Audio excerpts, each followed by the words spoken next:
Hello, my name is Cherionna Menzam-Sills, and I am a prenatal and birth therapist. And I'm very excited to let you know that I have a new training coming up called Our Journey Here: Prenatal and Birth Experience and Lifelong Influences.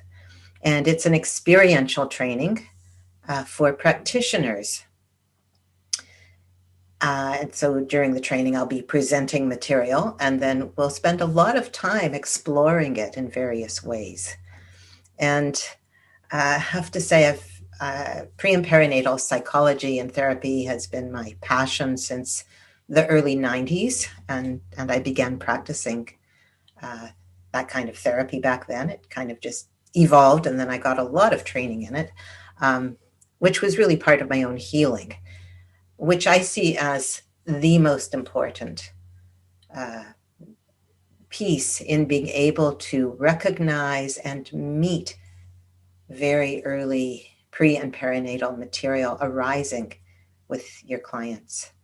If we haven't done our own work, we tend to resonate with what's coming up with our clients, and that either means that we don't let ourselves see it, or we also get activated when they are in ways that aren't helpful. That's most common. And what we'll be doing in this training, it's 18 days, a 6 seminar, each seminar 3 days, online training this time. Will be, as I said, I'll be presenting some material each time, but we'll be really practicing discovering this material in ourselves in very mindful, somatic ways, where we really practice being and staying in present time, being resourced, being aware of our current age and all of the resources and skills and abilities we have now, so that we can meet and hold what's coming up from back then, whatever happened back then. So in healing that kind of very early material, awareness is essential. It's something that it's starting to be to come out of shadow, I would say, in our modern Western world. But for the most part, people still don't acknowledge the experience, the difficult experience, often difficult experience for the little one in the womb and around the time of birth. And so awareness is an important task. But coming to that awareness from a grounded, resourced, present time, heart centered orientation is also essential, or we tend to get lost in that place because little ones don't have the ability to differentiate between what happened then and what's happening now. And so it's very easy for us, if we've had some early trauma, to slip into that place of being the little one. And little ones really aren't ready to conduct therapy sessions.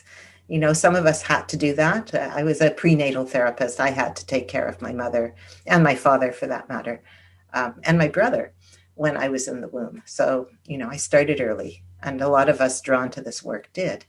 But it's really not appropriate, you know, for me as an adult now to be holding you from the place of my little one. So when I'm with you, I hold my little one in my heart or in my lap, and if she wants to inform me, she can. She's very perceptive and very sensitive, but it's not her responsibility to do the work. And if it's potentially overwhelming what's coming up, I make sure she's really held and protected. And so that's part of what we practice in the training. So there's so much more I could say about it. I'm excited actually to be doing it online this time. I was remembering that I designed my first pre and perinatal training back in the mid 90s, when I was working on my PhD in pre and perinatal psychology. And it's evolved since then. I've learned more, I've healed more, and I have more to bring into it. I've had a lot of experience since then. It's been quite a few years. um, and I've also run pre and perinatal trainings and taught in graduate schools, um, and it enters into everything I do with everybody, really. So, I feel like I have a lot to bring to it at this point, including a lot of my somatic psychotherapy training will be approaching things in a very body-centered way. My mindfulness practice, all that I've learned and has benefited me along the way, I can pass along to you as much as possible, being heart-centered. And modern trauma work that wasn't so big in the 90s when I started this work is just so helpful, again, about staying in present time, staying resourced.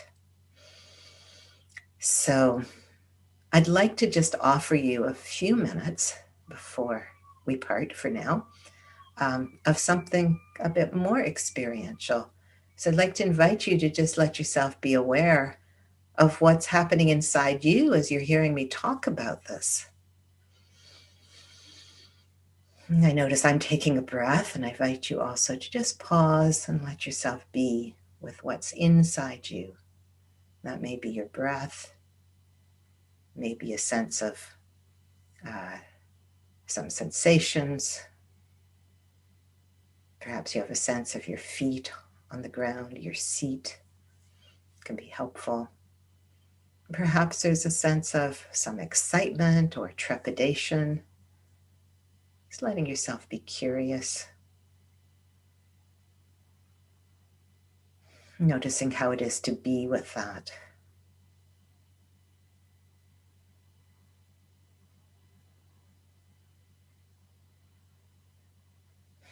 I notice as I'm speaking with you, I have a lot of excitement that I feel in my heart here, and also something deeper, so lower down here, which feels to me like love, my passion for this work and for supporting people in being able to access the potential that they may have left behind or forgotten about or had occluded because things were difficult back then.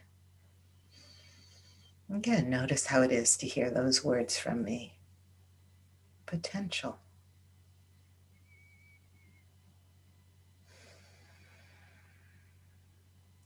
And since we're talking about birth, and I'm talking about a training and the potential to take that training, if you're interested, if you're drawn to it, I invite you also to consider what happens for you when you start new things. How do you make new beginnings? Often that's a reflection of how you came into life or how you were conceived. This idea of the training may be something being conceived for you. It's like, oh, is that something I want to do?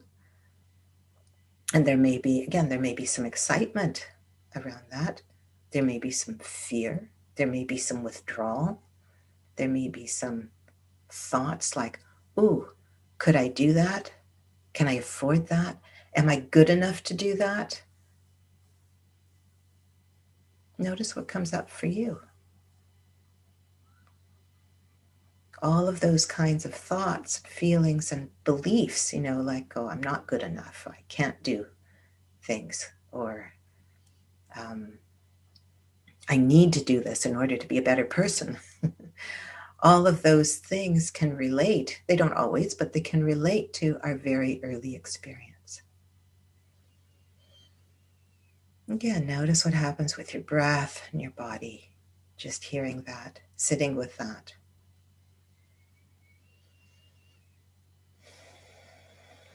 And I'd like to leave you with that kind of inquiry.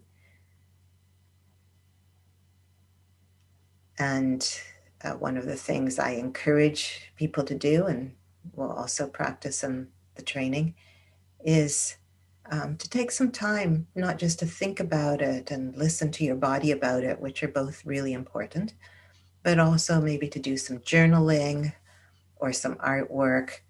Let your creative right brain, your intuitive brain, express something about it. And notice what it tells you. And if it tells you that this training is for you, I'd love to hear from you. Yeah, and feel free to be in touch anyways. Thank you for listening. And welcome to this moment in your life. Whatever this is the beginning of, this is a new moment. This is also a new beginning, a new birth.